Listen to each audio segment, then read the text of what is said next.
Clap. Okay, recorded. Hello, everyone. I'm Sasha Pop. I'm so happy that so many people is with us tonight. We are going to talk about Slovene terroir in international perspective. Big thanks to Caroline Gilby, Robert Gorjak, Matthew Horkey, Michael Gross, Guillaume Antalick, and you, everyone, to be with us.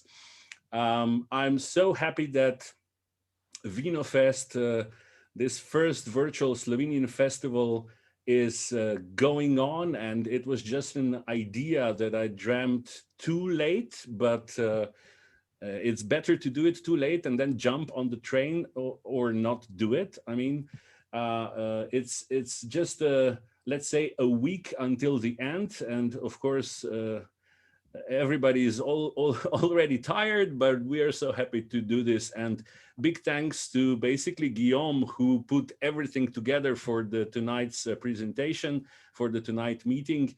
Yeah, without further ado, microphone goes to Ožbej Peterle, who is the moderator of this special event on Vinofest. Ožbej, hey, hello, let's go. Thank you very much, Sasha. It's a great pleasure to be here. Of course, I would prefer to be in Šuklje wine bar and enjoying a glass of wine with all of you. But since we cannot do it otherwise, well, this is how we can do it. Well, before we start, as I say, before we go into medias res, I would actually like to ask Caroline, Ms. Gilby, and also Robert Gorjak, since you are following the Slovene wine scene for, I would say, years or decades, before we start talking about the Slovenia in terms of terroir and the potential of terroir, would you mind comment how to see the Slovenia as a wine country in the last 20 years? So what happened? What is the process going on? What is good? And yeah, what in your opinion, how do you see the wine sector in the last 20 years? Ms. Gilby? Okay, yeah, Caroline is fine. Yes, I mean, I've been following Slovenian wine really since I started in the wine trade, because, you know, one of the very first wines I bought as a junior buyer was Luther Malaski Riesling. That takes you back, doesn't it? So, and, you know, it's just been a complete revolution from there to here. You know, the first, I suppose, you know, I started to see the first sort of really serious steps towards the new era, probably in the early 2000s, when, you know, some of the people who are famous names now were starting to emerge and starting to do things really seriously. And that has continued. I mean, there's still a lot of wine that is not great and is certainly not suitable for international audiences, but you know, it's such an exciting country in so many ways, and so much more still to discover. You know, some regions have been better at putting themselves on the wine map than others, and I think you over in the east of the country have definitely lagged behind some of the guys in Brda and Vipava Valley and so on, who've been pushed themselves forward a bit more in terms of marketing and international awareness. But yeah, I find the development of, and very recently, this development of sort of really focusing on single vineyard wines and really getting into the detail of the terroir. And that's probably only over the last 5 or 6 years I've started to see people doing that. And I think it's an essential step. Because what does wine in the glass do? I mean, you know, it's a great lens for understanding a place, because it brings together that terroir, that cultural factor, and, you know, the effect of the weather and the climate and the soil and so on, all end up in that glass. But there's only so many ways of promoting yourselves. You can promote the country, you can promote the grape variety, but if you want to take the country to a level above that, then you've really got to get into this terroir thing, this sense of place, because that's the only thing that will create a specific Slovenian identity in a crowded world of wine. Before passing the word to Robert, just to let you know, it's an open panel discussion. So this is not like an interview or something. So whoever feels like, you know, saying something, please do. Whoever has a question for anyone, please do. So this is it's an open panel discussion. Robert. Hi everyone. I definitely agree with everything that Caroline said. It's certainly there has been huge steps. I think there was a lot already there in 70s and 80s, especially in Northeast. So if you visit the archive cellars, you can see 90s were not too happy because there was a lot of, I would say, conversion. So a lot of days there was too much of winemaking in the, especially in the big cellars. But I need to say that 2000, among others, brought Angela Muir in the country. And 3 big cellars adopted her knowledge, and that was a big step towards the having international style in the big cellar. And big cellars are important. If they do it right, then they are bringing the rest of the country with them. And of course, at the same time, you need people like Movia who are, you know, behaving like a what's the word, like a knife, and they go through. And luckily, we had both at that time. But still, it was early days. A lot has happened since then, and I sincerely believe that what has changed a lot is that winemakers become market aware.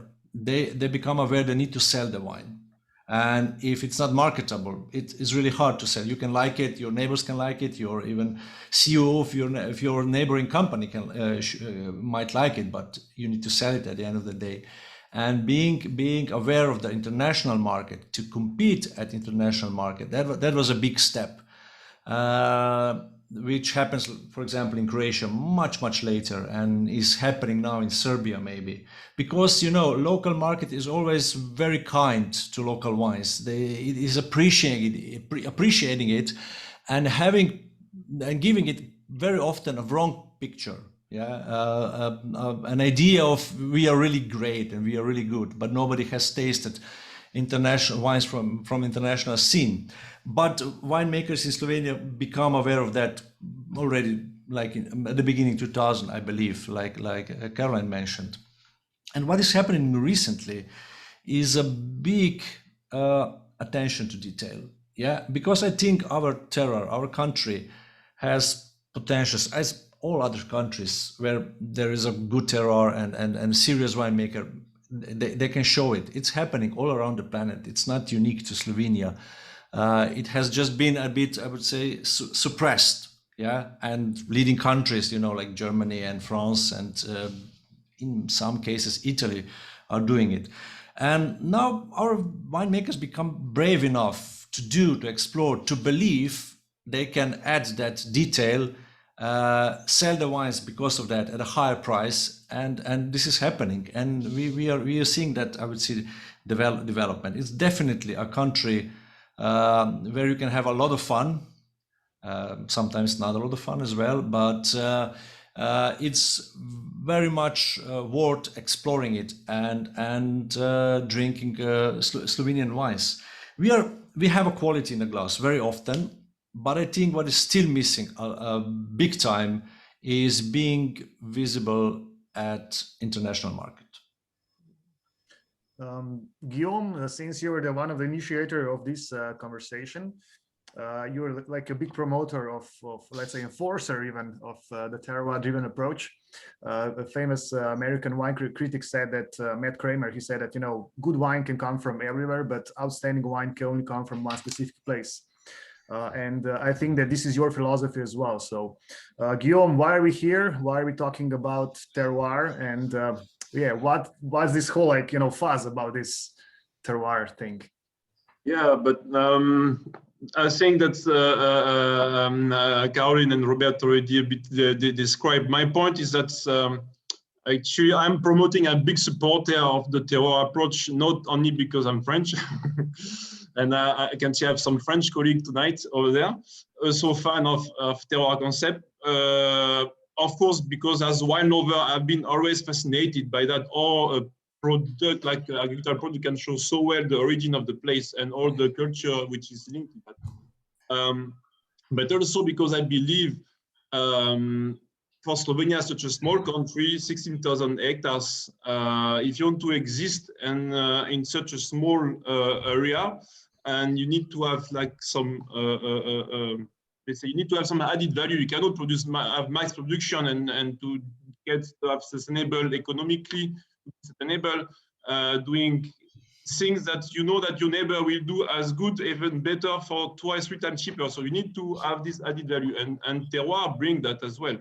So it's for different aspects, using some of my academic background, the work done here, and also because there is amazing potential here. It's not only a question to say, okay, I have a terroir, that you will have a terroir. It's, you need to believe it. And when actually you taste the wine of some place, when we started to play more with the vineyard here, just realize, wow. And like the same when we go to Michael Gross in Halose and playing with in the same way with Formint and Sauvignon, it show amazing difference as well from a place to another one. So it's yeah, that's the reason why I'm pushing quite a lot to, and I'm not the only one. It's a quite now for the last, let's say, year or two. So yeah, would you mind explaining this the idea? I mean, Michael as well, I guess, because you guys are in the same boat. So what is this idea behind Velika Lega, which is, maybe, since we have quite international crowd, and this is probably a thing which is not so known outside Slovenia for now. And regardless of, well, we've just seen recently what happened in Germany in terms of this kind of terroir selection situation. But yeah, you guys are trying to promote the Velika Lega concept. So what is that? I think that we came together with a couple of producers. It's still very early stage, but maybe I think to exemplify that, maybe Michael can give few words about what has been done in Austria with STK, because it's a bit a kind of similar idea, and somehow it's to adapt that in Slovenia. So Michael, if you want to give few words about that. Thanks. Thanks, Guillaume. Hi to all. I'm Michael. I'm from Austria, and I grew up at the winery Groß in Südsteiermark. And my family is one of the founder of the group of friendship group of STK. And so we developed such kind of an terroir-driven pyramid system. I think in 2008 we started. In 2008 we started with this project, and now I think it's well developed, and also came into a DSC system. So I think that's also a goal behind all our ideas, that it's not only for a small group, it should be for the whole region, for the whole country, a system where we talk more and more about the origin and not about brands. I think that's what Caroline told us before. It's the only way to get to the next level. If you make wines which should taste like the best Sauvignons from New Zealand, there will be always someone who has the better technique, the better press, the better yeast, the better cooling system. I don't know what else. And when you talk about your terroir, your specific place, then you are unique, you're special, and I think that should be the focus in such a small country like Slovenia is, where you have so many different spaces, so many different small regions, so many amazing vineyard sites, and people should be proud of it to show it. And that's a main goal of our idea of the group, SVL. And now we just started. We put some regulations together, and for sure in future we will also invite another wineries to think with us, to talk with us, and keep this terroir driven way going in Slovenia. Yeah, basically, as you said, Michael, it's the fact that historically people used to make wine more. They used to grow grapes nicely, but not working that much about the selection of the place actually where the grapes is coming from, and more to work on in the cellar and then to kind of blend the thing. But you know, like what is unique, it's you add value on that, and but of course it's not to claim it. You need to show it. You need to be shown in the glass, and for that is you cannot do that if you start to be aware about what you have, what is the best for your place, and that's by the move that we are creating now is. One of the goals is to create, like, to make the winemakers in Slovenia to think about it and to that they pay more attention. And you can clearly see that. I remember when I came here with Katja, my wife, the real boss. We came back from Australia in 2016, and at that time I was barely hearing people speaking about terroir here in Slovenia, and for the last year or two, you start to have like a bit more people promoting the word already. And now this year, it's more and more people that want to work with single vineyard, which is a part of the terroir story, which is not the whole part. So yeah, that's the idea somehow to bring to make something new with all recipe, but this all recipe somehow it's adapted so well to Slovenia, and it works so well around the world. So that's the idea.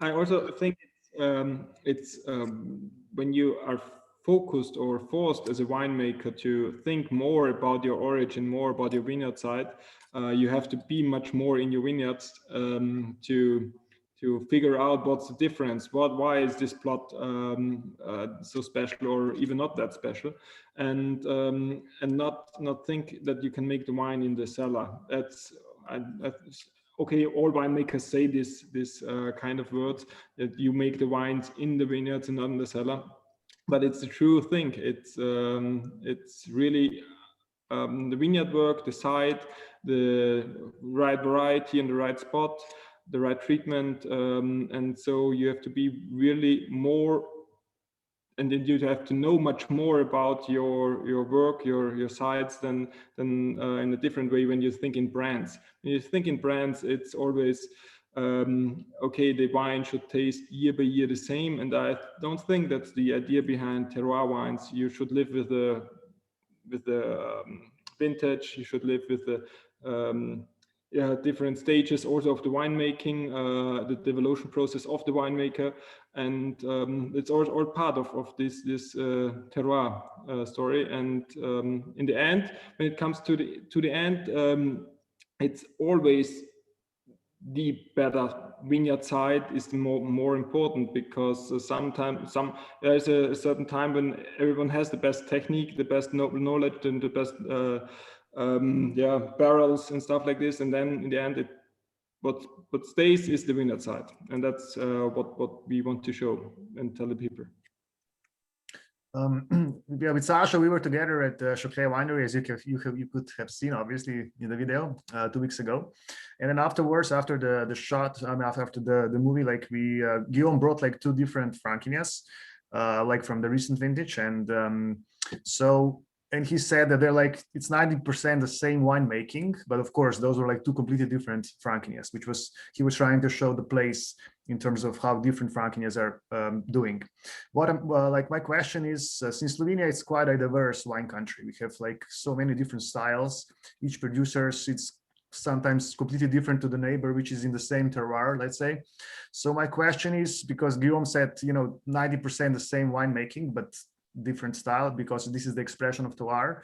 So what would you say, to which extent is important to have at least quite similar winemaking styles in order to express the terroir of a specific region?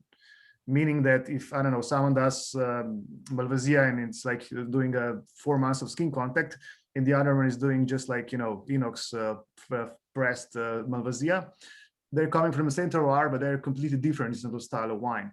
So question goes for, yeah, Caroline, Michael, Gorjak as well, and Guillaume probably. So can jump on to have his opinion. Exactly. So is it important to have like in a bit similar or like not so diverse styles of winemaking in order to express the terroir, or not really? I think not, because for me, part of terroir is actually the people and the culture that's shaped those people and the landscape. But, you know, there are some styles of wine, long skin contact wines, botrytis wines, that are always going to be marked by the winemaking, and perhaps more by the winemaking than the terroir. Having said that, you know, you look at, say, a bunch of single vineyards, Tokai Asus, the winemaking is the dominant thing, but you can taste the differences between vineyards next to each other. So, you know, both can come into play, and I would certainly caution against being too prescriptive with specifying winemaking approaches when you're developing this terroir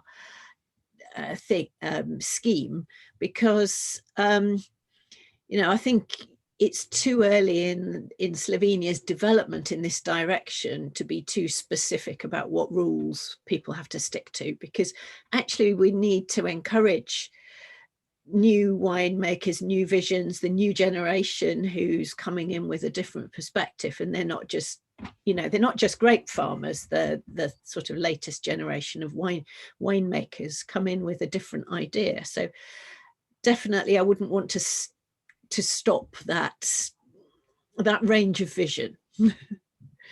So it's striking a balance for me. So it's too soon to, you're saying it's too soon to have like this kind of more. It's too soon to say, for instance, your yield has to be 50 hectolitres a hectare and the wines have to spend 18 months in barrique barrels or whatever, you know, which is a direction, for instance, they've gone in southern Hungary with the Villany Frank designation that they've developed in Vilan. You know, and I think that's too prescriptive at this stage. Robert, I think you raised your hand. Mm-hmm. You are muted, Robert. Robert, please unmute yourself. Robert, please unmute yourself. I'm unmuted, I believe. Yeah. Am I? Good, because I can see you. Yeah, I can see myself. Good. I would actually add to the question, what to the winemaking. I think to leave too many options, we don't end with something that is viable, something that we can.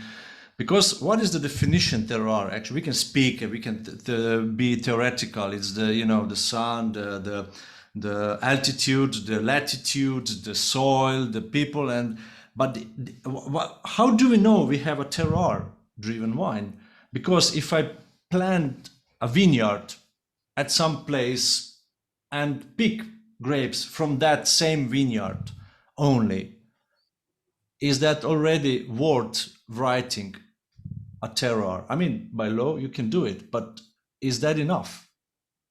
I don't have a reply. I just think it needs to have a certain distinction that can be replicated in the wine and found in the wine, and probably year by year, even if there is vintage variation, there needs to be something. Otherwise, how do we know?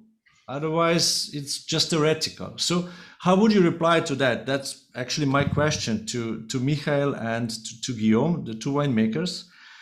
And what kind of winemaking would you two propose for yourself, of course, to show that terroir as good as possible? Because certain winemaking techniques, I believe, will hide it, and certain techniques might expose it. So what's the deal here, Michael and Guillaume?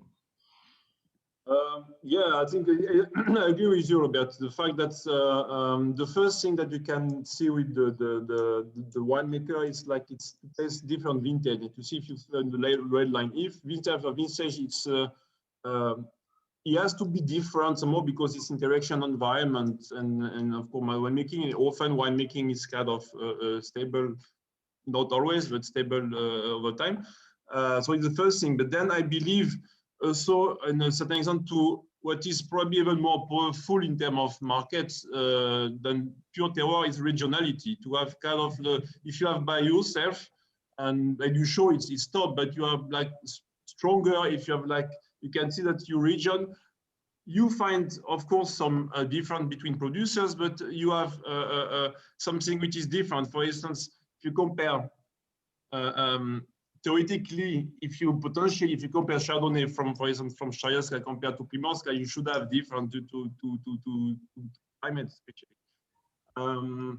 But it's always the question where does the terroir stop, where it starts, and I think when you go to Burgundy, you will learn much more about terroir if you go to a couple of producers and you try different clima, than if you take one appellation and you try different, or 3-4 different appellations, you try different producers. So it's a catch to have, basically. I don't know if Michael, what you think, but yeah, I mean, exactly my point. If you taste Volnay, it will always be more elegant than I would say what's just below it, or Pommard, yes. So, and doesn't matter which winemaker.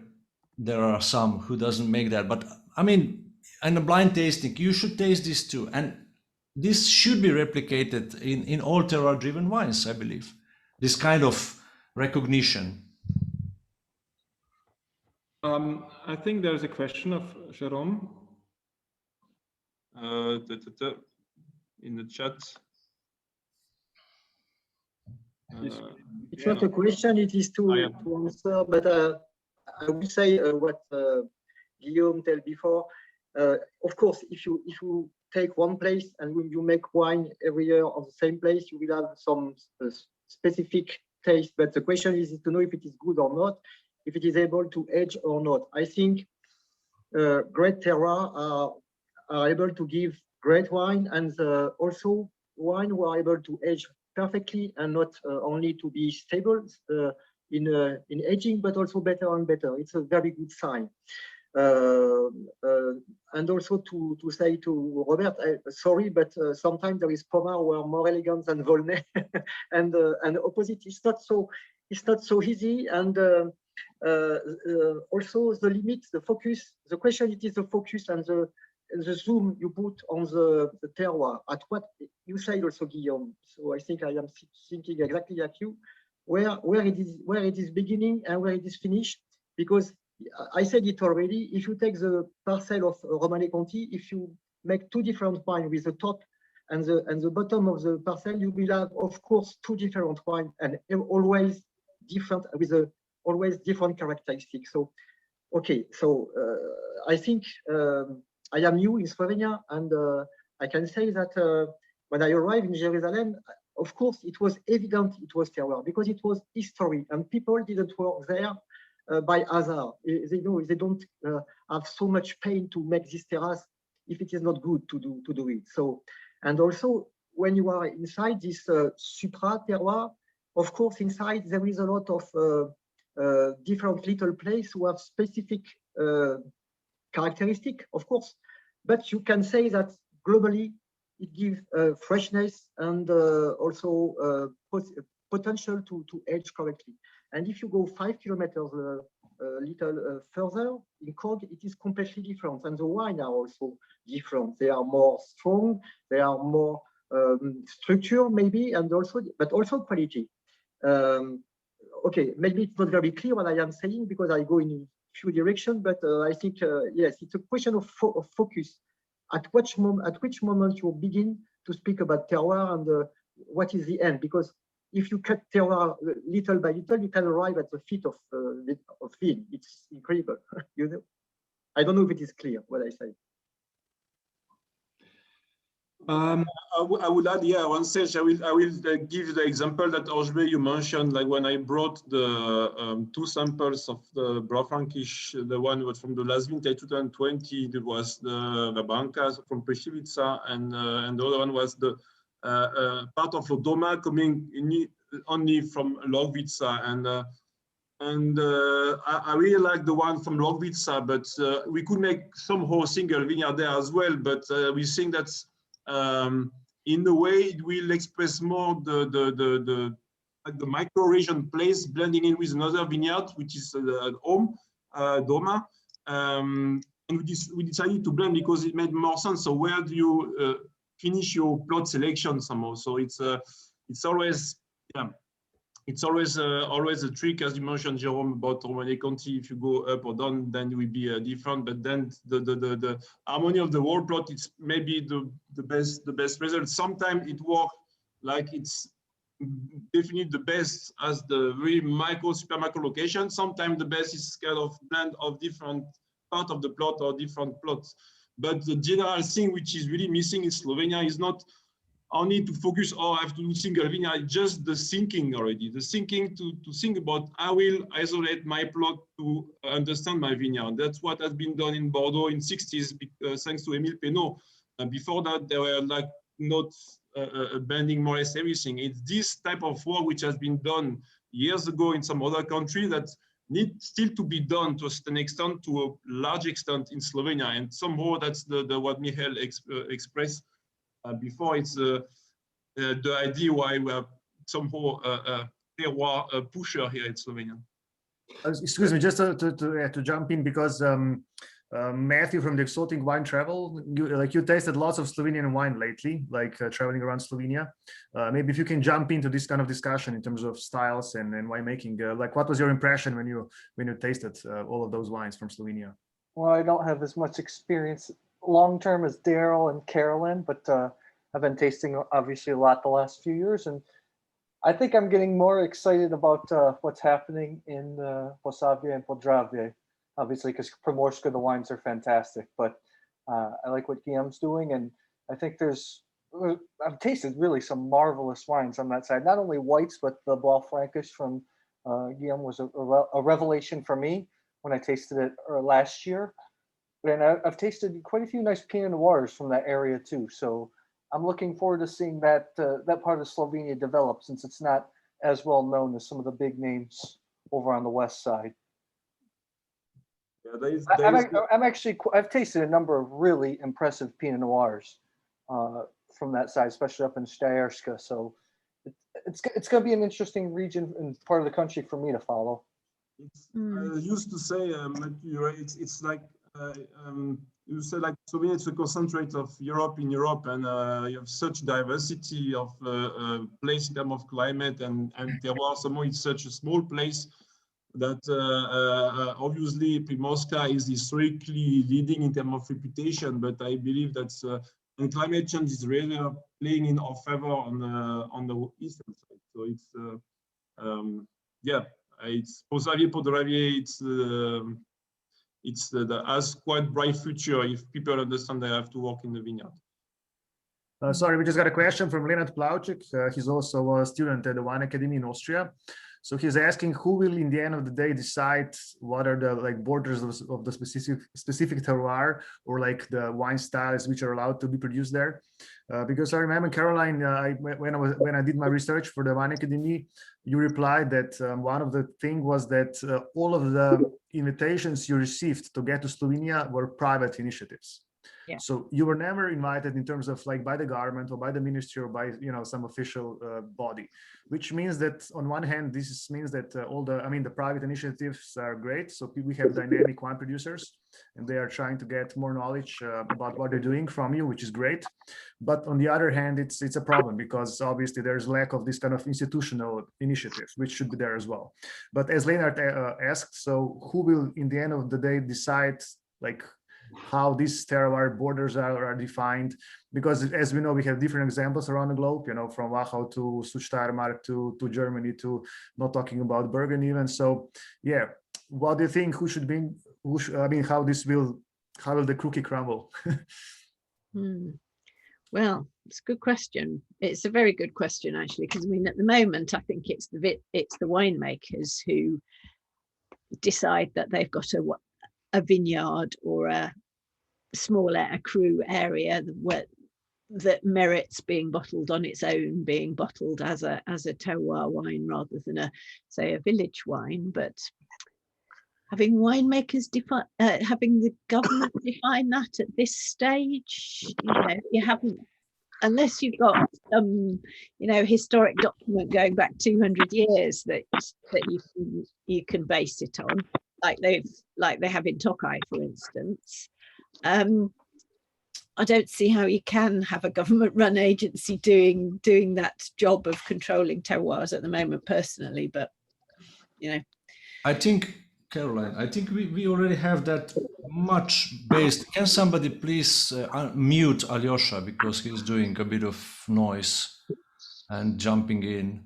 So and I would invite Bruno here to jump in discussion. I think we have our law goes really to the vineyard, which can be put officially on the label. You just need to prove it comes from that single vineyard, which is not hard. You call the authorities, they come, they correct. Please correct me, Bruno, if that's not how it works. But I think what is the challenge here is you need to write Vrhunsko vino on the label, which is a bit of a challenge. So Bruno, how is this working? You know the law better, I think, than anyone here in the room. Are you here, Bruno? Yeah, right. I was just chatting to him. So. Yeah, I thought he is here, but he's live, yeah, but he was on, yeah. But I think in our law it says you can write on the label. I mean, you need to write a district, but then you can go down, and it's already in the law. What is the sub-district? What is the village? What is the so-called lega crew? And you need to write. You can write that on the label, if of course. But you have to make the wine Vrhunsko vino for it to have a single vineyard, right? Yes, I think so. I'm not 100%. I'm 99%. But yeah, but by the law it is. Yeah, you have to. You're not allowed to put the covers in there. And this is where most of the winemakers don't want to go, because they, for obvious reasons, they went away from that scheme. Yeah. And they were completely right to do it. But now I think it is at the same time a great opportunity to I would say revive that term Vrhunsko vino with this single vineyard wines. I may be a bit of romantic, but this would bring back the thing. Yeah, Vrhunsko, only the best wines in the country, which single vineyard should be. Yeah. And of course, Peterle and Auslese can be called Vrhunsko. But I think one of the problems is the people who are actually judging the wines in Slovenia. They are not skilled enough to recognize this. It's another issue we still have in the country. And Klemen Lisiak and all these guys that are judging on the so-called Zavod in Ljubljana and Novo Mesto. Some of them are aware of that issue, some are not. But most of these people, at least I've been seeing that in Ljubljana. I haven't been there at other places. I'm not sure if they are able to judge properly and give wine that 18.1. But first thing is, if winemakers want to play this game, that's, I think, for winemakers to answer. So Guillaume and Michael, what do you think? Bruno woke up. Bruno woke up, yeah. Bruno, do you want to jump in? Yeah, I'd love Bruno's input on this too.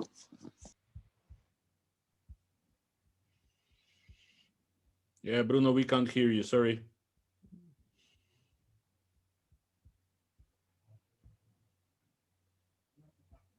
He says he needs to be unmuted.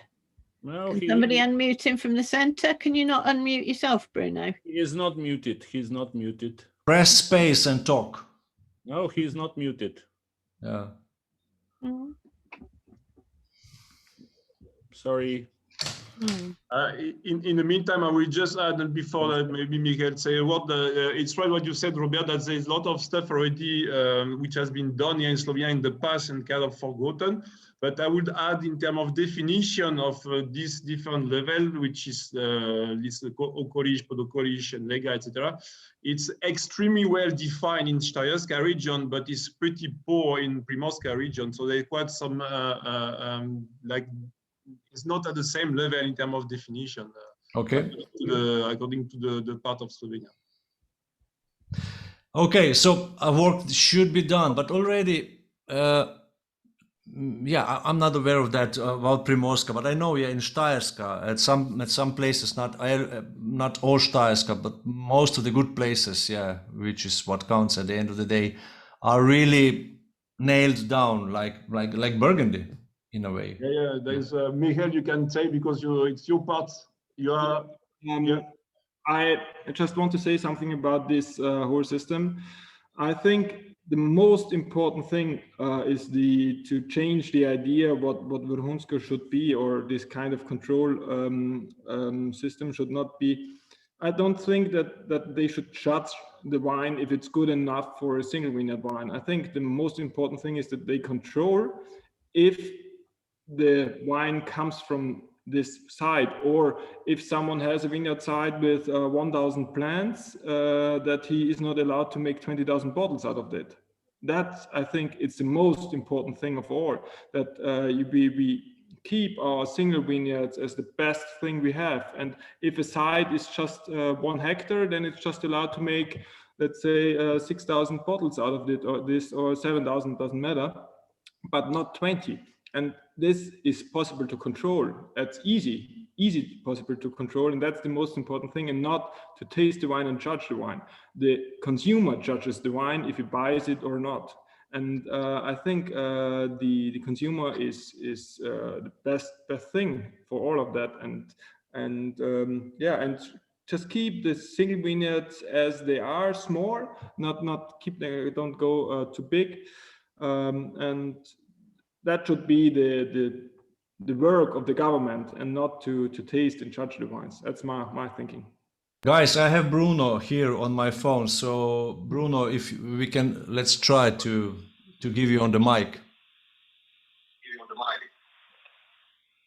Okay, you're in, Bruno. Okay, just let me kill off my speakers.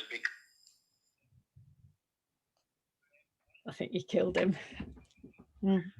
Okay. Well, to be honest, I think that in a way, partially, we are here basically reinventing the wheel, because the things are there, existing already, but they are neglected for quite a long period of time.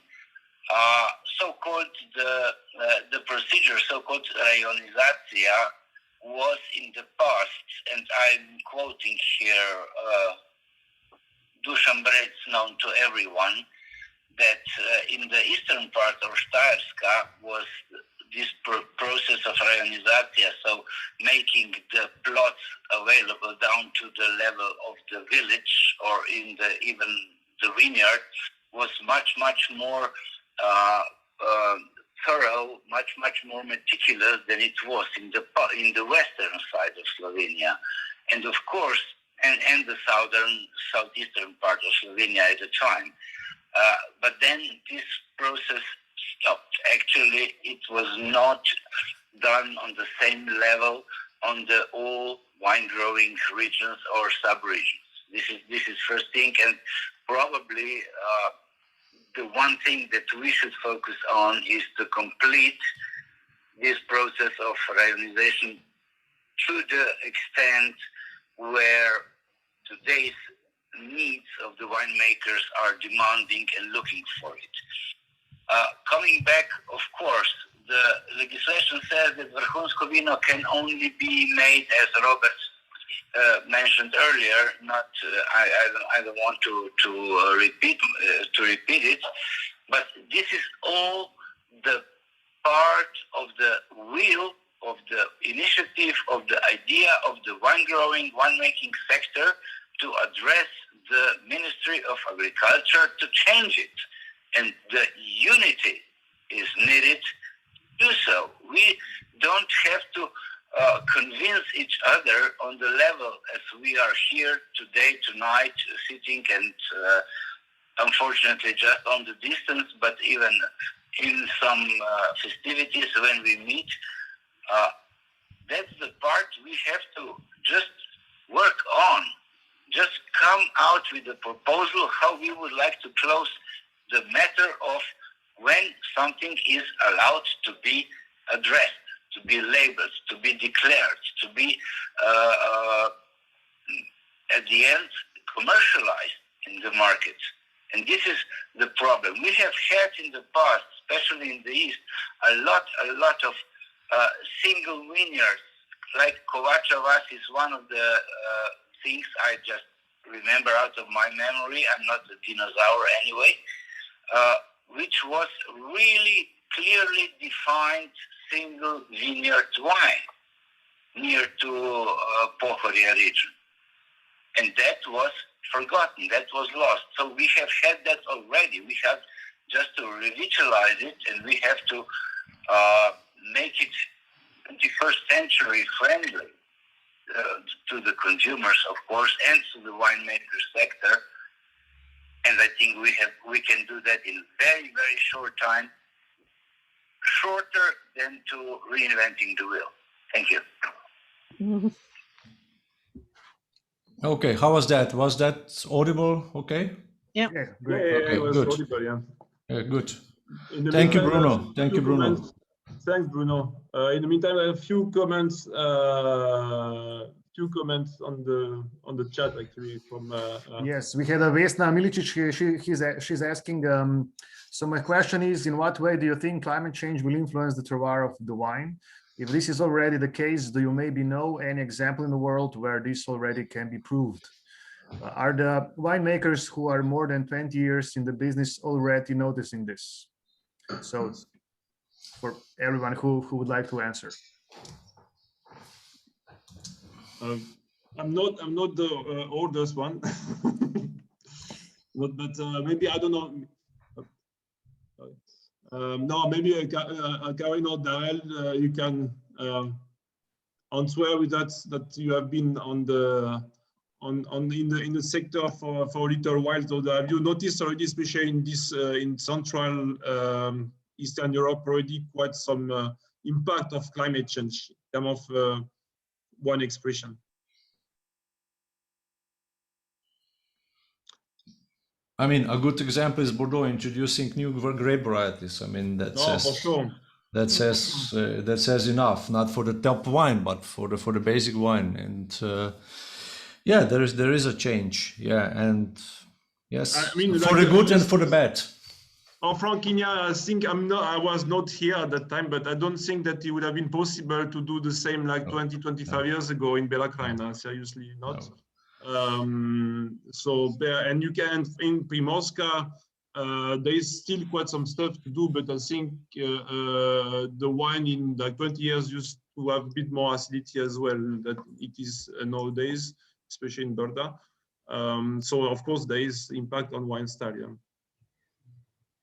Yeah, and I think things like, you know, the harvest moving forward, so grapes are being picked when it's still warm at night instead of cold at night, that inevitably is going to make a difference to acid levels and therefore style of wine. And, you know, never mind things like untypical aging characteristics that some grape varieties, Riesling particularly, I know there's been some research into earlier harvests of Riesling, meaning you're getting atypical aging characters. And, you know, so, and I think everybody's seeing it, but say, as somebody, Robert, already said, it goes both ways. You know, actually getting your Frankinia ripe most years is positive, right? Yeah, but exactly. But I think it's Michael has good experience because before moving to Slovenia, and he's still, of course, living in Austria. So, and especially he has one variety that is doing well on both sides, like on Sauvignon, and he can clearly see different climate. terroir, and his way of working in terms of picking the grape harvest is quite different, if I might be right, between Steiermark and Hallose. Yes, there is some difference, but I think we still have so much in our hands when it comes to vineyard management, that the climate change, it does not affect our region yet. When it comes to grape varieties, I think still Sauvignon Blanc is one of the best. Lashke Riesling also in our region, but yeah, maybe in a few years there will be also Schiphol or Fuming possible to grow in Südsteiermark, but not yet. I don't want to tell any one of my colleagues to plant Fuming because they won't get it ripe in 5 out of 10 years. So so yes, there is a change for sure. We notice everything. It's everyone, but yeah, but I think it's still so much to do, or in the winemakers' hands to get the right treatment for the situation. So I'm not afraid of planting new wines with Sauvignon yet. So or Pinot Noir even. So I'm not thinking about getting rid of Sauvignon Blanc and plant Viognier.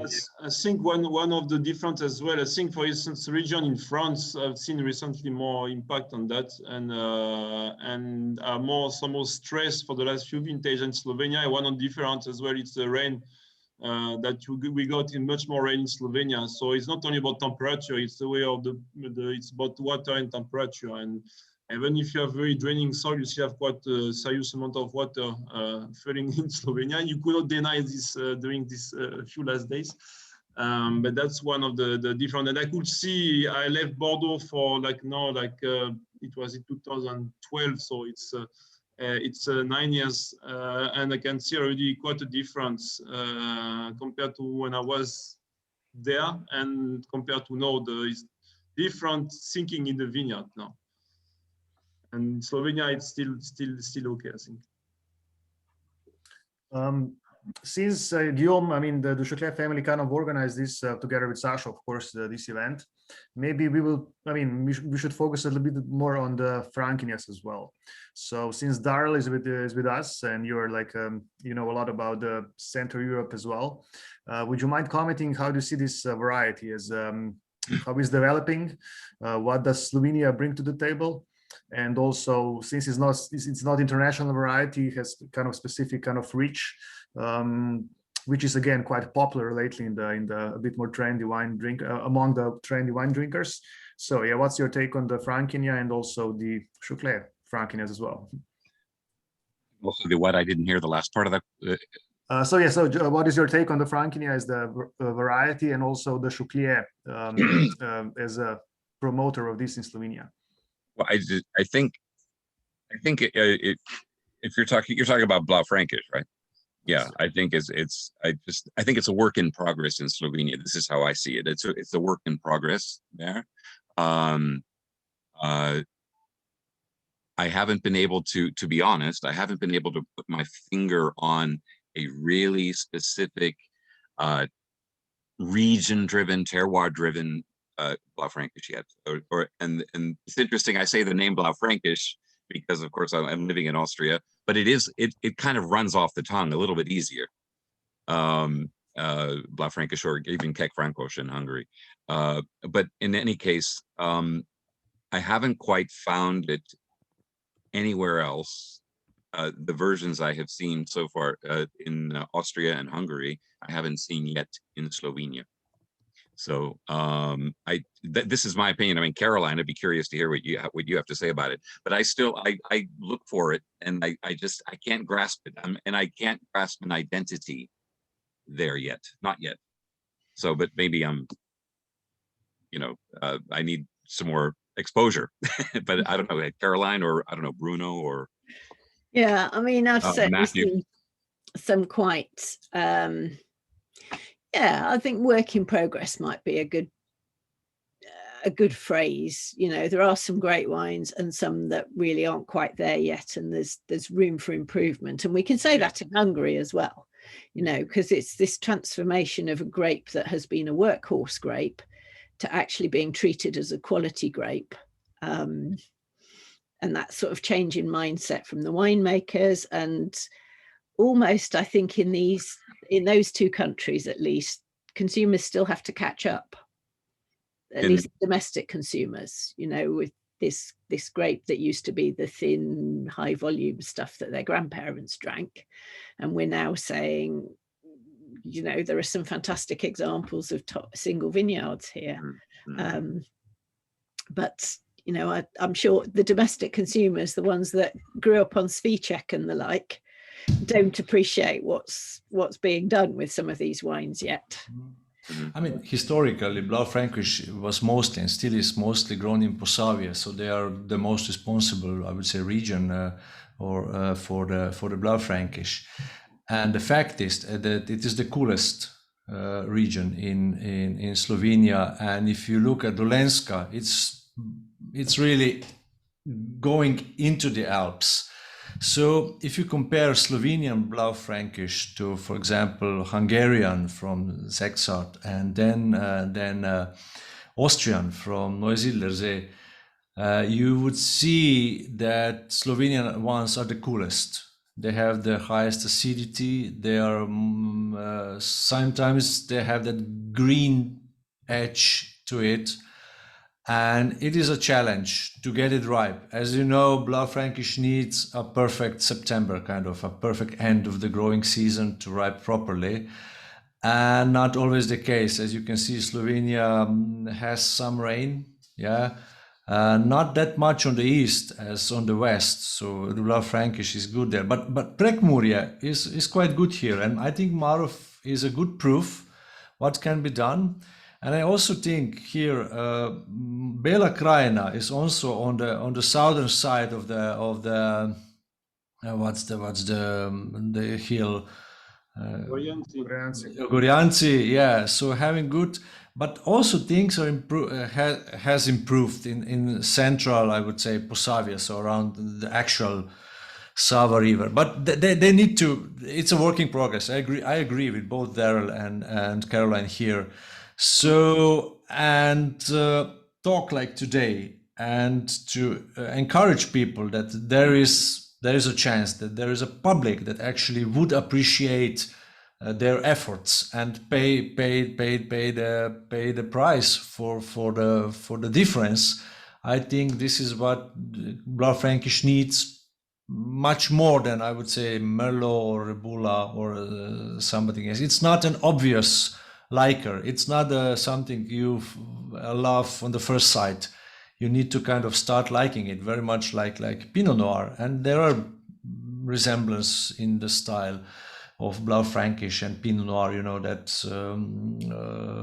I would say lighted side of the tannins that but if you're brave enough, you get a good grip of tannins to make it more savory and more structured. And there's a completely different aromatic profile. Of course, it's much fruitier. Pinot Noir and Blaufränkisch is much spicier, but there are some similarities. So I think, yes, it's a work in progress. There are good sides, but lots needs to be done. And I think global warming, obviously not the case in 21, has done good things in that case. Robert, I have a question for you. Maybe Carolyn or Darrel will know too, since they got experience, or Ožbej. How many really serious varietal Modra Franquinha are there over there in Slovenia? I mean, Guillaume's probably the most impressive I've tasted. I've only tasted the ones I've tasted before, like basic table wines. I think in Croatia here, I can count maybe on one single hand the number of serious Frankovkas. I mean, Hungary, Austria, and Germany with Lemberg are much more exciting to me in general as a style. I mean, how many serious ones are being made over there? I mean, there are serious winemakers. There would be like 5 to 10 compared to criteria we take. They don't have, I would say, the opulence of Hungary, and they don't have the, I would say, the elegance of maybe the opulence is the case in the case of Marof, and they don't have the elegance of Neusiedlersee. But I mean the Burgenland to be more, not just Neusiedlersee. But yes, I would say how many serious varietal Blaufränkisch that can go to the international market? Guillaume and I Maro. think five to 10, but 10 is quite optimistic. Yeah, I would say 5. I managed to sold some Blaufränkisch to UK actually. Yeah, yeah. Well, you, Maroff, Cobal, both of them probably. Cobal is good. Yeah, it's a good one. Yeah. Especially the single vineyard. Cobal 1 and Cobal 2 maybe. Cobal 1 and Cobal 2. Albiana, they're Kek Francosch. That's. I need to add Veripaks here. Yes, Veripaks. Yep, them. Yes. See, those are excellent examples, and they're little island. No, I agree. That clearly it's something that I always say that for now we are clearly missing critical mass of serious producer. You know, like Austria been able for the last 20 years to put, and I could tell me, it's like, I don't know, it's like 30, 40, 50 producers that making some world-class Blaufränkisch, and we are not at that stage yet.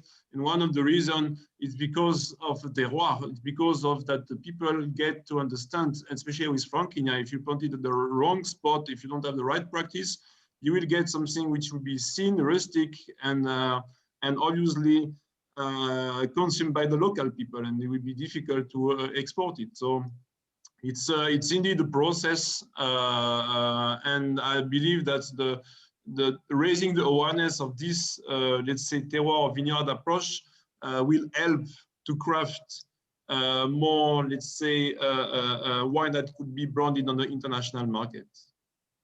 So I think. Sorry, Michael, he was trying to. Yeah. I have to come back to what Caroline said before. In Austria, I know it quite well from colleagues, that everyone talks about Blaufränkisch, and everyone says, okay, this is the best variety we have in Burgenland. But on the other hand, it's selling quite hard. It's mainly the basics. It's always Blauer Zweigel, what the wineries sell. And when it comes to the top wines, for sure, it's Blaufränkisch. And I think that's also a reason why Blaufränkisch is so specific in when it comes to spiciness, to the tannin structure, and so it works for the high-end wines, for the absolutely single vineyard, or for the wines which are the best blends of the cellar. And for me, it's very, very nice variety and shows the terroir in a really good way. And we talked before Maroff, and I have in my glass 2015, maybe for me one of the best examples I've had so far, not only from Slovenia. And that is also the reason why we are planted and recrafted an old vineyard site to Blaufränkisch, because I believe in the variety in really, really good way. So I think that's a way to go in the northeastern part in Slovenia for reds.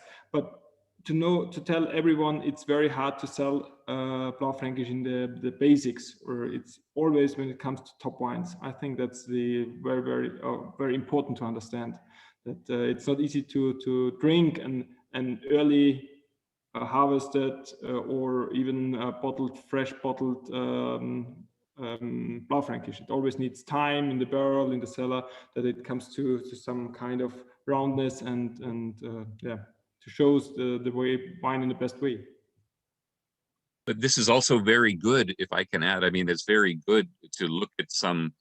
Again, you have the marketing that's been done, for example, like in Austria with the Spitzenberg, you know, and in Dorley Moor, and also with Moritz, you know, they've done some excellent marketing with these top vineyard locations, and that is really, and what you've just said, Michael, is imperative. It's very important, and you're right on target with that. And so when you have people that spearhead great Blaufränkisch, or let's say what we perceive as great, very good spots, vineyards, that's being done in Austria. I think that continues. That can happen, yes, in Slovenia. I think you're right, or is happening. But the volume. I need reminding that the volume is quite small, isn't it? In Slovenia, that's the main issue, isn't it? I mean, in terms of what we're talking about. Mostly used in blends, actually. Yeah, I mean, Yeah, it's popular to like produce like single varietals, but back in the days it was mostly used for blends. I mean, the actual volume of hectarage Yeah, is limited in any case, isn't it? 630, if I'm not mistaken. It's quite small. Yeah. Yeah, but no, it's completely a thing, and that's why as well I'm been like since I'm here quite connecting with Austria, because first I wanted to learn, and as well because I think it's the only way for like top producer that, or these people that the winemaker that want to make top Blaufränkisch, and because as you said, they made the great job already. Of course, it's not easy. It's not a variety which is always easy to sell, but they make a real breakthrough, and they show the way. And it's important to have a strong region with like a benchmark. And it's quite amazing the perception in such a small distance. When you go to Burgenland, which like it's the region for historically for Blaufränkisch, and then you go further down, like part of Slovenia, or even in Croatia, where people don't know the variety, even if it has been grown for a long time, and they never don't want to show to people, because they say, okay, no, I want to focus on quality wine, and they show Cabernet Sauvignon. But it's I think Austria really show it. That was my perception, and that somehow what made us stay in Slovenia is to understand, wow, you can make that with this variety, so why not to try to make in our way something at the kind of similar level here in Slovenia. But there is an interesting point sort of that we've I think skipped over a bit, that I think we've all agreed that actually the top end of Blaufränkisch, where whatever Frankinia, whatever you want to call it, can make fantastic wines, sponge for the terroir, all those sorts of things. But we actually have to get the entry-level stuff to a style that consumers will enjoy drinking, because otherwise they'll never buy the expensive stuff. If the entry-level stuff is thin and hard and green, then they'll never drink it, however good the top stuff is. That's the idea actually with our entry-level Frankinia. That's the idea that we had, like to make the type of bistro wine easy to drink, simple but not simplistic. That I didn't mind. It's got to be more than just you doing that. It's got to be some of these other producers as well. Yeah, of course. Clearly, I completely agree. But that's something which is very recent. Like in 6-7 years ago, it was we had Verbanca, and we didn't have this entry level yet. So it's a process, as you said. Clearly, not only one producer. Of course, it needs to be regional, and because the one won't make the difference, but add step by step that we start to make a difference. 1, 2, 3, 4, 5, 6. And I agree. The entry level, it's what you're going to catch the people. So yes, it needs to be, both ends. We need to catch the consumers to say, this is a nice wine, this is pleasant, but also at the other end to show that it can be this amazing grape. I have one thing to say. I'm not when as a winemaker perspective, I'm not thinking about when I'm going by terroir driven philosophy. I'm not thinking at all to making entry level Blaufränkisch. Maybe I do it in a cuvée or something like this because the region is in the focus, and not the variety stand on its own. For me, Blaufränkisch for single vineyard cruise, it's maybe very, very interesting. But when I do an entry level wine, or sometimes a village or regional wine, I think just Blaufränkisch on its own, as Caroline said before, can be hard because it's greenish or something like this. Or you have to treat the variety. Doesn't matter if it's on the single vineyard or even in the basics, the same style in the cellar barrel aging, and the same good place, I think, because otherwise it's hard to drink. It's very hard to drink and young, fresh Blaufränkisch. And so and the trick in Slovenia is that it's because it's small and it's small producer in terms of surface, then to avoid to have this greenness, you need to have the right ripeness, but as well the right yield. And when you have entry level, the idea is not to produce 200 bottles, so you need to have as well to play with that point to get the catch that it's will be ripe and enjoyable, but it's enough volume for entry level and not only like 1,000 bottles. Basically, that's the and when smaller you are and more difficult it is to do that. And obviously Austria has more possibility to do it, and even regarding that, they are blending with Zweigel. We gives a lot as well in terms of yield. I have one more thing to say, and it was a question from Ožbej from the beginning. Some kind of how we should we treat or say people what's possible in for single vineyard wines, or when it comes back to terroir. I love the diversity of Slovenian wine market, the really different way of winemaking, of philosophies, and I think we should keep this in the focus. That's the main chance of this small country, that people come here, hear different stories, and so I would not tell the people that when you are writing a single vineyard name on the label, you are just allowed to make the wine in oak barrels or in stainless steel or something like this. So I think keep it open. It's very, very important when someone writes the cru on the label, then he is controlled by law that it's just from this cru, and it's has, as I mentioned before, when he has 2,000 wines on this cru, he has just allowed a certain number of bottles and not twice or three times out of the single vineyard side. So that's very, very important for Slovenia, not to give it in a corset or something like this. Keep it open, and that's the big chance for this beautiful country. I think that makes perfect sense what you just said, Michael. And there should be also someone telling people if the quality of that single vineyard is not good enough, although it comes from single vineyard, to say, sorry, it just doesn't fit the idea, so remake it or redo it or make it better. So if that, I would say, criteria is in it, one of them is to be called Vrhunsko, but sorry, not by the people that judge today. They are not competent. I'm sorry to say that. I never said that openly and publicly, but I'm saying it now. But there needs to be a criteria if that wine is good enough. It's just not enough to be from single vineyard, because that's the danger. Yeah, that this single vineyard can lose the idea then if bad wines are in it. That's where at least at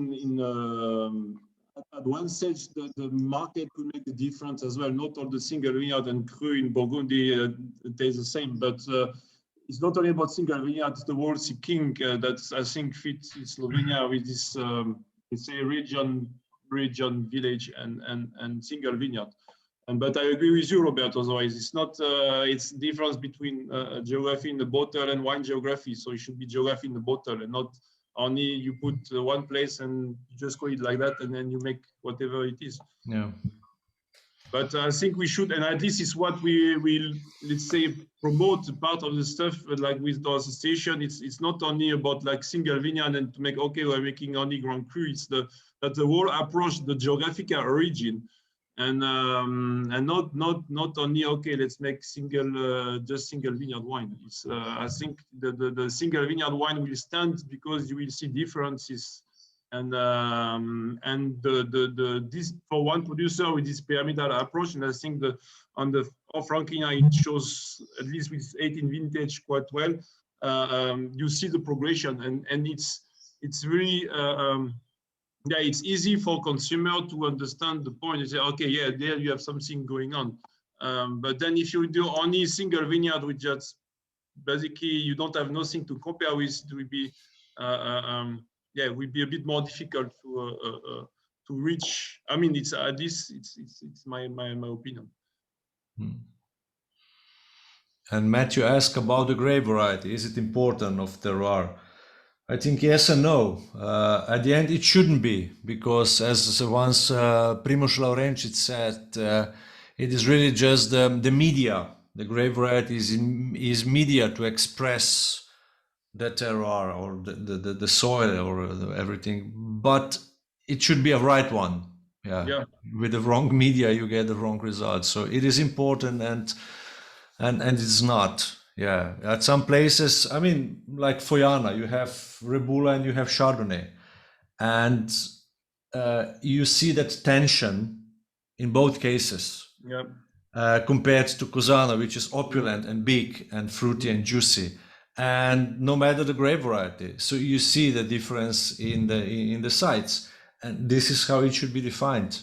You see the tension. If they grow, I don't know, Friulano one day or Sauvignonas, and compare it with Cosana, there should be a difference. Cosana should be big and opulent, and Foiana should has a tension, and that's basically it. Yeah, agree with that. Agree with that.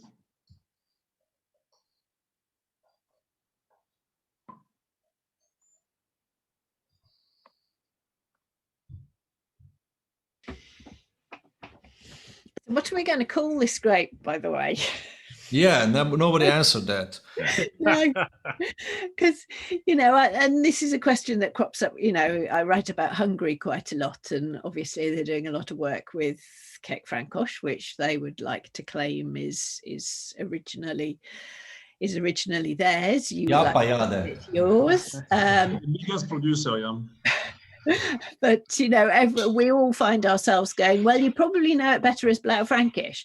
Should we just all adopt Blaufränkisch because the Austrians have done the marketing already? Or should we stick to our regional names?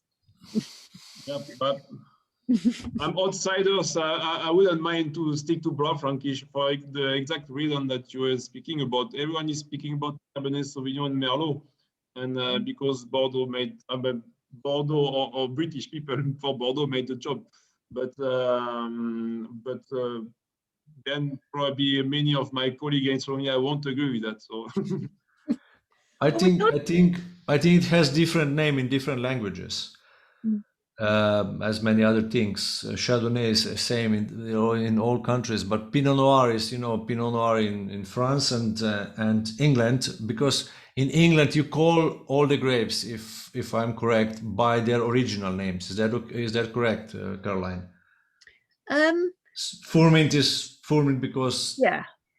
But Pinot Noir, Robert, I agree, don't agree, because Pinot Noir on the international market will be branded as Pinot Noir most of the case. And it's not in Slovenia, you say Modri Pinot, but it's kind of a real Balkan way to make the name which is like in your own language. And probably the Serbian are like even worse than Slovenia. But Pinot Noir coming from South America, let's say Spain or other country, it will be often, okay, in Germany it's different, it's true, yeah. So there comes a problem, because English people, they call the varieties by the original name from the country of origin, and it used to be Germany, but now it has changed in 2016. It's Slovenia now, so it shouldn't be Blaufränkisch anymore, but Modra Frankinja from now on. Yeah, I mean, in English language. Yeah. I mean, one thing I want to add, and it might not be optimal, but I really believe each country, in terms of regional grapes, I really believe they should use the name of the grape in the country, and if necessary for marketing internationally, you could.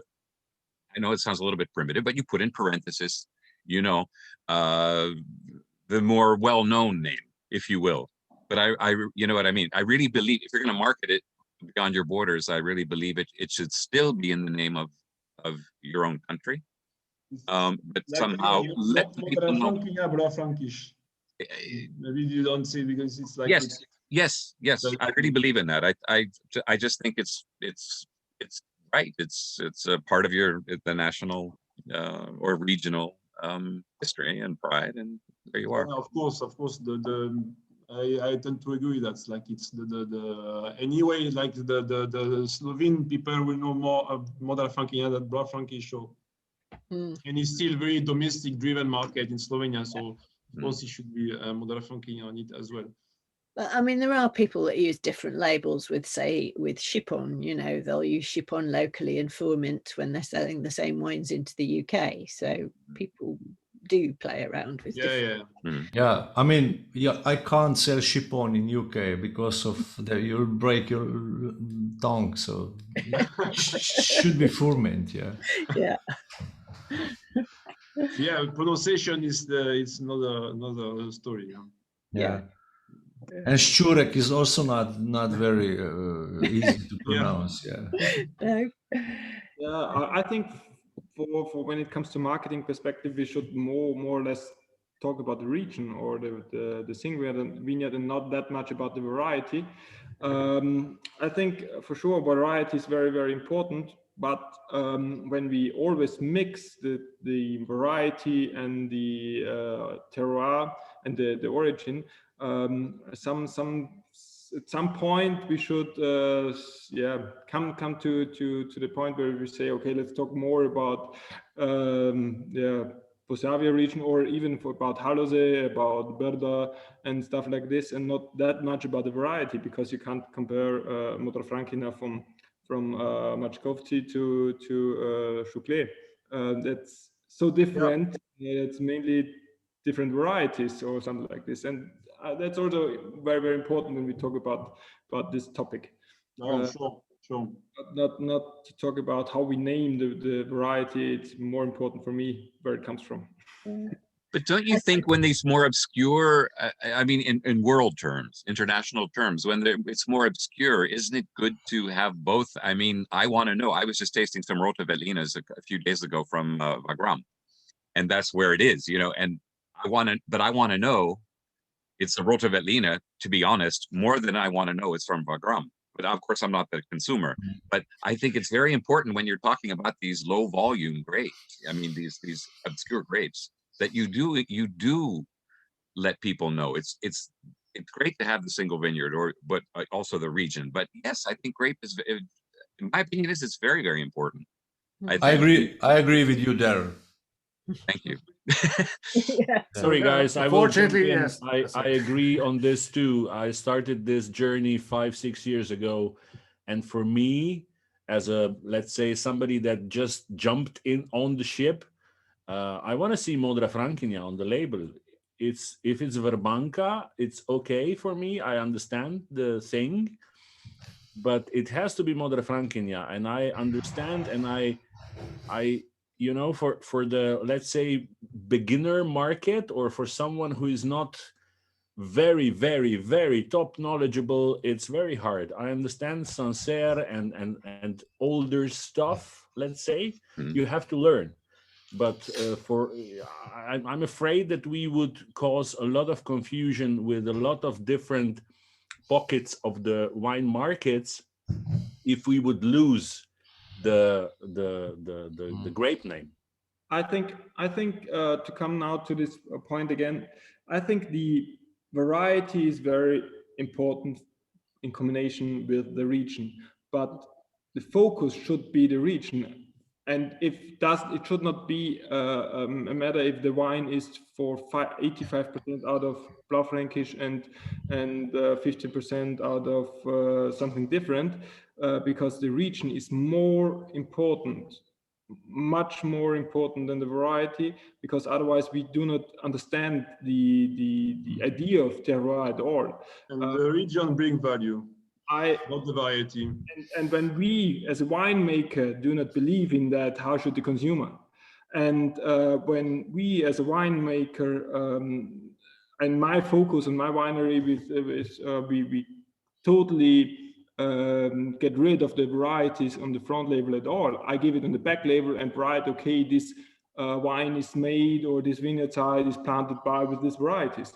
But on the one hand, it should not. It's too easy just to talk about the varieties, because you get a good Blaufränkisch in Hungary, in Germany, in Austria, in Slovenia, in Croatia, maybe I don't know where else, So it's maybe for the beginning easier to sell, easier to talk about, but in the end, when you want to be really successful, it's your place, and that's not the aim of the variety or the something like this. And I think that's also the idea behind the group SVL we had before. We have to really to say, okay, what are the best varieties in our region, and just let the people sort out what's the best variety he can handle in his winery out of this, let's call it 6, 7, 8 varieties, and but they should stand for the region, and that's very, very important. We talk about Saumur and we don't talk about Chenin Blanc. French people, which are still up to know the one which are making the highest value by far in terms of wine sale. French people, they don't buy a variety. That start to change, especially in the lockdown. But in general, people are buying place because it's much more powerful, basically. And but for the reason that you said, Michael. But I believe, yeah, it's not that you have to remove the whole variety on the label, but what should be the most obvious. Yeah, that should be the place first. Unfortunately, slowly we have to wrap it up. If there's like maybe the last question, but or maybe, you know, if anyone has like a final thought or the last remarks, otherwise we would be too long, even though the discussion was super interesting. I think just the beginning, actually, because we opened so many different topics and there are so many, we can just get into all this in bigger, I mean, in higher detail, I would say. But yeah, any last questions or last remarks? I'm going to add in real quickly. I think place and variety should go hand in hand. I'm not saying one is more important than the other, but I really think they should go hand in hand, especially when you're talking about obscure regions.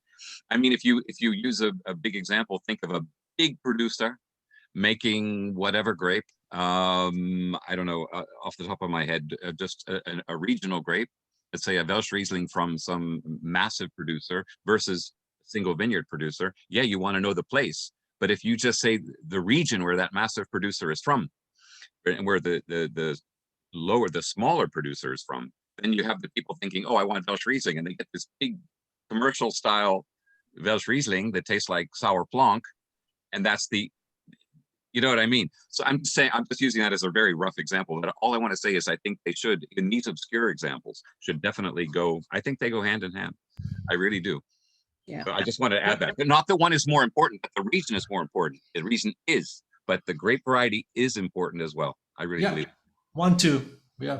Yeah. No, I agree. I mean, the region is what's going to add value, but the grape variety is the tool for transmitting the region, and it's a buying cue for the consumer to give them some guidance as to what they're expecting. Exactly. Yeah. Exactly. Not everybody is an expert, so they need some guidance. So I think, yeah, unless you do 1,000 bottles, then you really don't care about. Exactly. Yeah.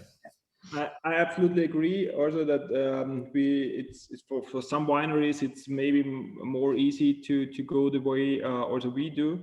But for the whole country, for sure, people want to compare all the varieties from south, north, different countries to taste the difference. But I think really, really important is to go on the communication part. What is the most important, and don't focus that much on the variety. As Laurentius said, it's just it helps us to show what we are doing, and it's not that important if it's Welsh Riesling or Sauvignon. It's more helping us. But I know also for higher volumes, bigger wine making companies. It's not that much a model in Slovenia. It's not mass production model, so that's why as well we're insisting in this